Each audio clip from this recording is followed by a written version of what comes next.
Once Upon a Broken Heart by Stephanie Garber, Chapter 17. The Daily Rumor, Beware the Cursed Bride by Christoph Neidlinger. I heard a rumor that Belinda's famous sweetheart savior, Evangeline Fox, isn't the only well-known lady in attendance from the South. It seems that Belinda's infamous cursed bride, Marisol Tourmaline, is here to ruin Nocte Never Ending. Evangeline's chance at winning the prince might currently be on rocky ground after last night's display, but it seems the cursed bride is so jealous of her, she's determined to crush any chance Miss Fox has of marrying the prince and becoming our next queen. My sources spotted Miss Tourmaline in several high-tiered spell shops and witcheries today, searching for ways to turn Evangeline back into stone. The cursed bride will no doubt be at tonight's festivities.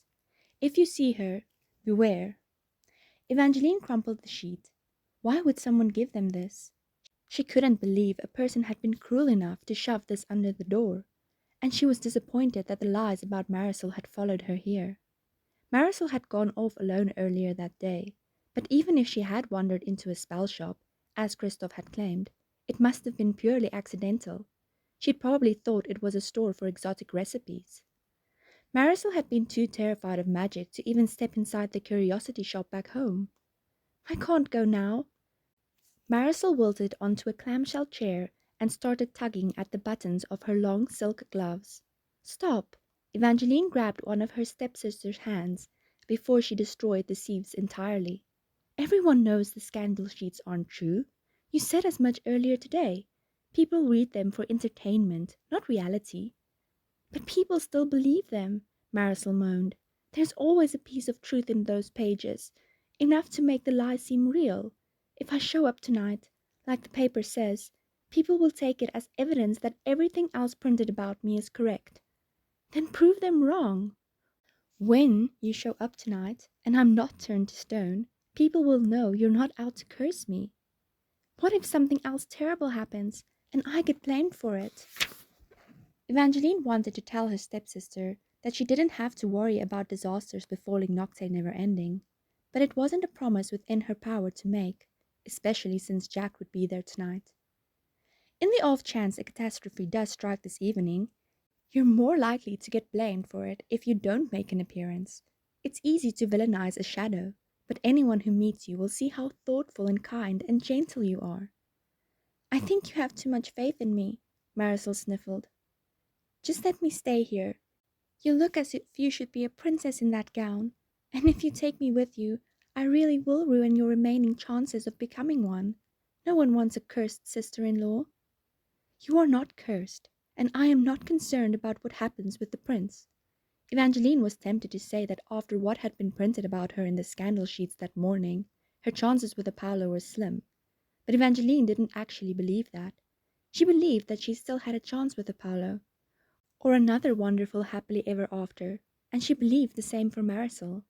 Marisol was not the rumors and the lies that had been printed about her, and if she and Marisol showed up tonight together, smiling and happy and untouched by fear, people would be able to see the truth and stop believing all the lies. One of the reasons I agreed to this trip was because I wanted to bring you. I thought if you came with me here, you might find your confidence again and possibly a fresh start. Nocte Never Ending isn't just a ball, it's a chance at stepping into a fairy tale, at changing the course of your life and finding opportunities that some people search for their whole lives. This is a night to reinvent who you are, to dazzle everyone you see, and prove to anyone foolish enough to believe the gossip pages that you're not so jealous of me you've set a magical plan to turn me back to stone. When you say it like that, I sound rather powerful, Marisol sniffled again, but it inched closer to a laugh this time. She was starting to change her mind. Her voice was lighter, and the right sort of pink was coloring her cheeks. I'll go with you to the ball, but only because it's really silly of me to think I could ruin your chances when you look so beautiful. I bet you'll receive 5 proposals before the prince picks his first dance partner tonight. Marisol reached out with a gloved finger to touch one of the hundreds of silk flowers clinging to Evangeline's skirts. Oh no! The cloth violet in Marisol's finger tore free of the dress. I'm so sorry. It's all right, Evangeline said. You don't notice it. There were so many flowers on the gown, a person would have to look very close to see one missing violet. And yet, Evangeline's eyes went back to the damaged bit of skirt where the flower had been. There were 5 purple threads poking out. Thick threads that should not have broken so easily. Could Marisol have torn the flower on purpose? Evangeline tried to ignore the wretched thought as soon as she had it. This doubt was just Christophe's article getting to her, resurfacing some of the suspicion that Evangeline had tried to leave behind in the South. Marisol wasn't her enemy. Marisol would never intentionally hurt Evangeline or damage her gown. But Evangeline's doubt was like salt. There wasn't much of it, yet it seemed to alter the taste of her thoughts. She recalled the way Marisol's face had shadowed yesterday, after reading the scandal sheet that declared Evangeline one of the favorites. And Marisol had gone off alone earlier that day. Evangeline still wanted to believe that if she'd stepped into a spell shop, it had been an accident. But what if Marisol was a little jealous? What if that jealousy had tempted her into a store despite her fears of magic? Ladies, I hope you're both ready. It's time to go. Frangelica's friendly voice accompanied 2 cheery knocks on the door. A minute later, they were all heading out of the inn, walking towards a carriage pulled by 4 black horses, as shadowy as the bits of doubt still clinging to Evangeline. She really didn't want to think the worst of her stepsister, but the truth was, Christophe's observations of Evangeline last night had been mostly accurate, so it was possible he'd written the truth about Marisol as well. I'm so sorry. Evangeline stopped before stepping inside the coach. If Christophe was right about Marisol, Evangeline needed to know before reaching the ball. I seem to have left my gloves in the room. I'll be right back. Evangeline raced back into the inn and up the stairs in a blur of flowered skirts that weren't meant for running.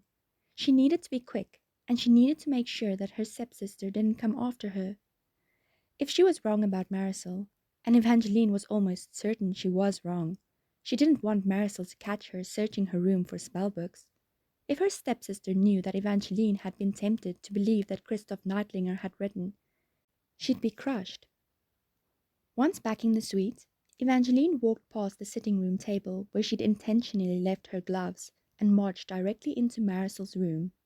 The hearth fire was still burning, causing warm light over a bedroom exactly like Evangeline's, save for the scents of vanilla and cream that always clung to her stepsister.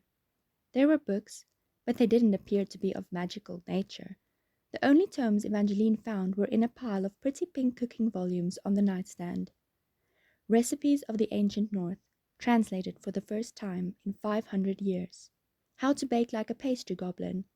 Sweet salt, the secret ingredient to everything. Evangeline? Time stopped at the sound of Marisol's voice. Evangeline spun around to find her stepsister standing in the rounded doorway. It seemed everyone was sneaking up on her today. No, Evangeline quickly corrected herself.